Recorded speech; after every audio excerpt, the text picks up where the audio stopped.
It's Tuesday, March 18, 2025. Mental health is real. Seek help, end the stigma. On the news this morning, Rivers Assembly's misconduct notice against Governor Fubara, his deputy, sparks debate. Rivers State government urges Rivers Assembly to reconvene. Court adjourns ruling on Labour Party's defection suit against lawmakers. Local government workers yet to receive February salary.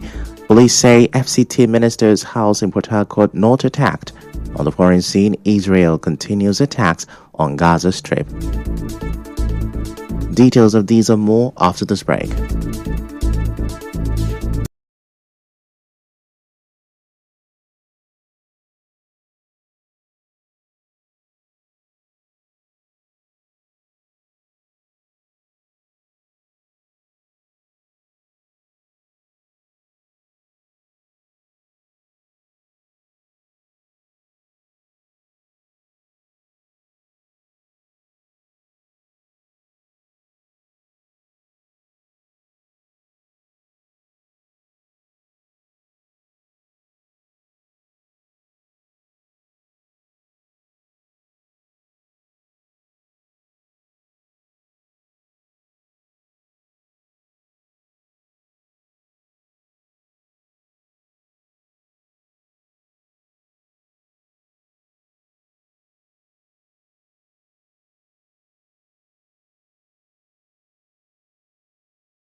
Now, some lawyers in Port Harcourt have been debating the legality of the notice of alleged misconduct served on Governor Similai Fubara and his deputy, Professor Ngozi Odu, by the Rivers State House of Assembly. One of the lawyers, Achinike Williams, spoke to correspondent Obi Oruwari.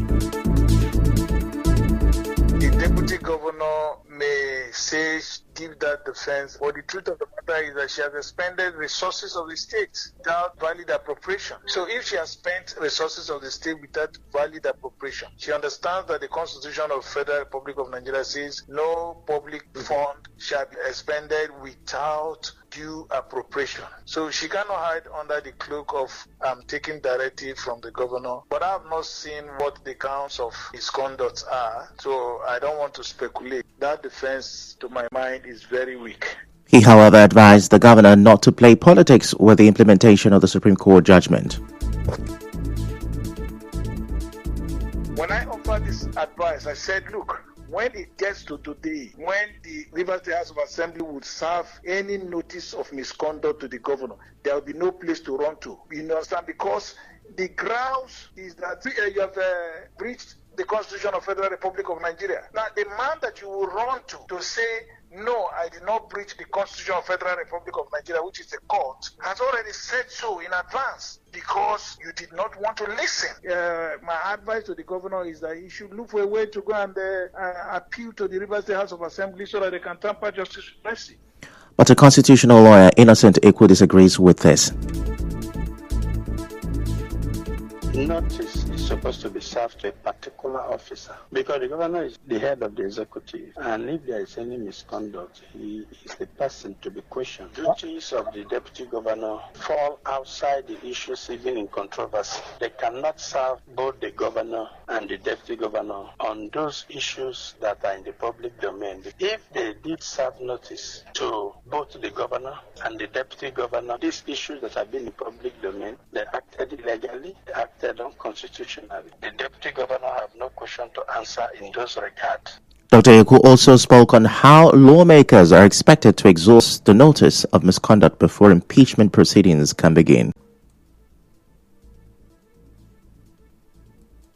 If what they serve is notice of misconduct, it follows that first of all, the House will have to carry out a procedure to determine if there was actually a misconduct. If those misconducts amount to a misconduct in the eye of the law based on the circumstances, that means that will have to be done and determined before even an impeachment procedure will commence. Because there is a notice of impeachment.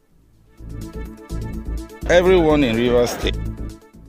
Meanwhile, a former commissioner for information and communication, Ogbonna Nwuke, says the lawmakers are using the Supreme Court to allegedly cause problem in the state. Wants a peaceful resolution of the persons have decided to misconceive the intention of the Supreme Court. The Supreme Court gave a ruling which was not supposed to result in chaos. It was a ruling that was supposed to moderate events in Rivers and bring right-thinking men to the round table. But I think there is a perception, wrongly, that it is an entitlement to cause catastrophe. The weight of what is about to happen has been lost on Mr. President. Mr. President should not play the ostrich at this time. Mr. Nwuke also accused the lawmakers of relying on the Supreme Court judgment to make one of them governor, but Rivers people will resist it. What Governor Siminalayi Fubara has done is to obey the rulings of the Supreme Court, because nobody can, beyond the Supreme Court, you cannot appeal. But it should not be seen as a mark of weakness on the part of Rivers people. Rivers people are very, very angry. And then you are telling us because you want somebody whose turn it is not to become governor, you are going to impeach a governor, you are going to impeach a deputy. Rivers people will resist it.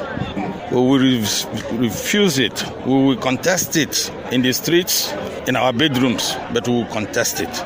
Now, on Monday, the current Commissioner for Information and Communication, Joe Johnson, said the Rivers State government has not received a letter from the Assembly on any misconduct. He said this during a media briefing hours after the letter surfaced online.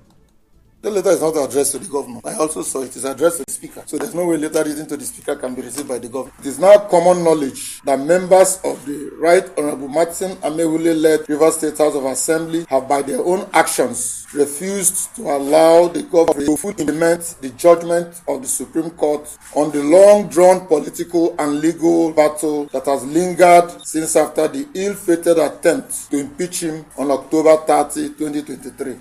Mr. Johnson warned the lawmakers about the consequences of their actions on the people and urged them to reconsider their stance. That with the current actions of the House, the dire consequences and harsh realities that the civil